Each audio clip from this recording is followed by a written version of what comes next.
34-year-old Pam Markham is being watched 24/7. Tiny electrodes attached to her scalp record brain activity, which is carefully monitored by clinicians at a nurse's station. They're trying to find out why Pam has seizure-like activity that's made her life anything but normal. It's been hard. I've lost my license.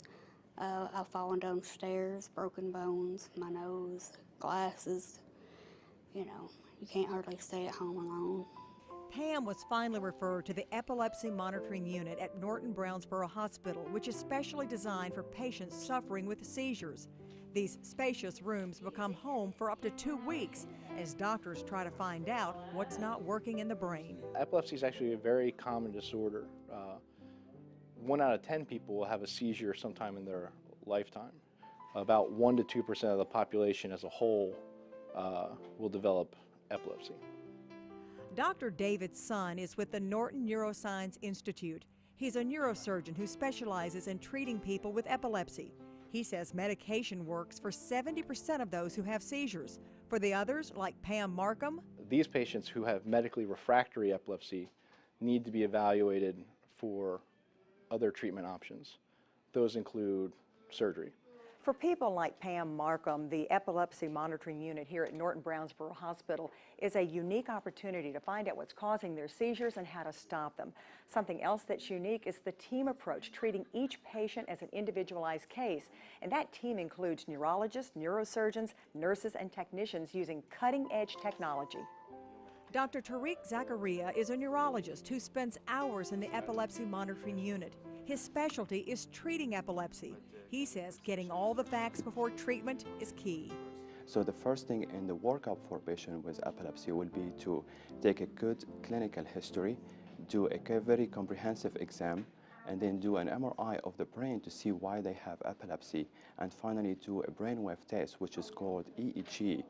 And using all that information, the team formulates a plan based on what they've discovered.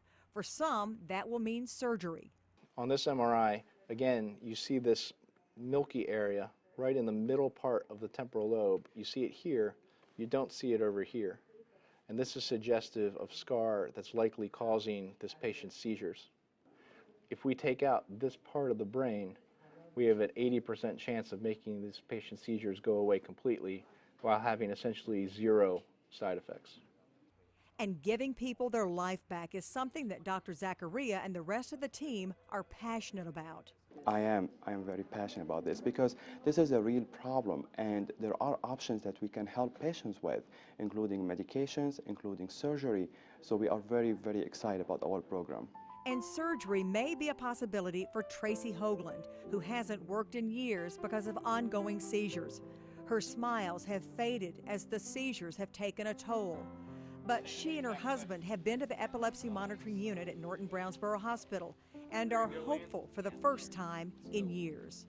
Hopefully we're going to get the rest of the tests done, and then we can hopefully be a good candidate for brain surgery. That's kind of what we're hoping, and we're hoping that it will be very successful. And that's a hope shared by the team at the Epilepsy Monitoring Unit, one patient at a time.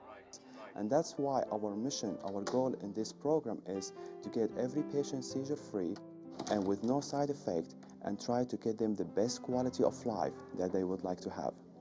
For more information, contact the Norton Neuroscience Institute at 629-1234.